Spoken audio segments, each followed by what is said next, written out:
Une association qui a du cœur. Installée depuis cet été dans des locaux plus fonctionnels, rue de la Plaine, les Restos du Cœur vont entamer leur 39e campagne hivernale. Existante depuis 1985, l'association qui était au cœur de l'actualité nationale ces dernières semaines.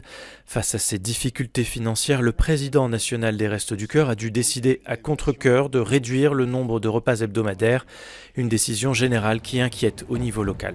On était à donner 6 repas par semaine. On va descendre à 4 repas par semaine, donc on aura moins de personnes accueillies parce que tout simplement les Restos du Cœur n'ont plus les moyens.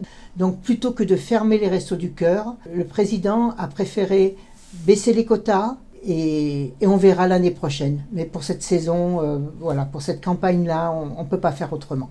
Dans un contexte plombé par une inflation galopante avec des dons alimentaires en nette diminution et des coûts de fonctionnement en augmentation, les bénévoles de l'antenne de Digoin sont inquiets. Mais ici à Digoin, on est environ à 350 bénéficiaires, personnes accueillies donc. C'est une augmentation d'environ 30 à 35% par rapport à l'an dernier. Un peu plus d'étudiants, un peu plus de personnes âgées pour lesquelles les retraites ne suffisent plus. Avec des missions toujours plus nombreuses, les co-responsables de l'antenne locale de Digoin lancent également un appel aux bénévoles. Tout à fait, on a besoin de personnes pour servir. Parce que quelquefois, pour servir 350 personnes, il est arrivé qu'on se retrouve à 3 pour servir 350 personnes. Pour la distribution, quand on a le hall qui est plein, c'est terrible. C'est terrible. Alors que la prochaine campagne hivernale débutera le 20 novembre prochain, il est impératif, si vous êtes bénéficiaire, de vous inscrire au préalable.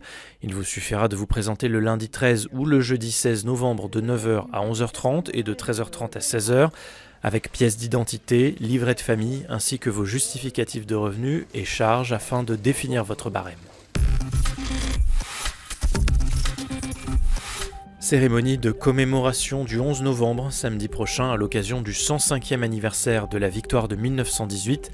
La municipalité de Digoin et les anciens combattants invitent l'ensemble de la population à assister à ces cérémonies. Au programme, dépôt de gerbes au monument aux morts de Vigny à 9h, messe à 9h30, puis rassemblement en place de la République à 10h30, avant le défilé vers le monument aux morts de la place de la Gare.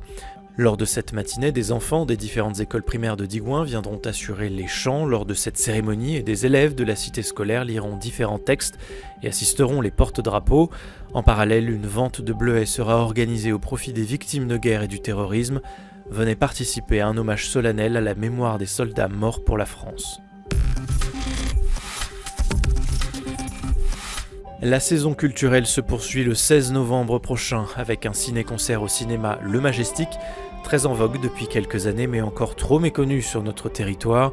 Les séances de ciné-concert ne cessent de se multiplier et ce format alliant musique et cinéma séduit de plus en plus de spectateurs.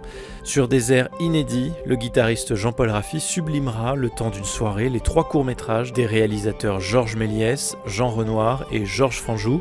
Une écriture musicale et poétique interprétée avec délicatesse qui séduira sans aucun doute un large public.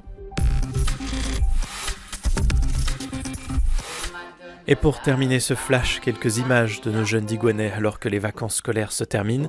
Durant 10 jours, plus de 200 enfants de la commune ont pu bénéficier des différentes animations proposées par le personnel des services enfance-jeunesse de la ville de Digoin. Journée Halloween, ateliers manuels et créatifs, jeux ou encore ateliers à la bibliothèque ou à l'Observatoire, il y en avait forcément pour tous les goûts. Nouveauté de ces vacances, le lancement de la page Facebook Digoin Enfance et Jeunesse, où vous pouvez dès à présent retrouver l'ensemble des actions portées par les accueils de loisirs de Digoin et toutes les actualités en matière de parentalité. Bonne reprise à toutes et à tous.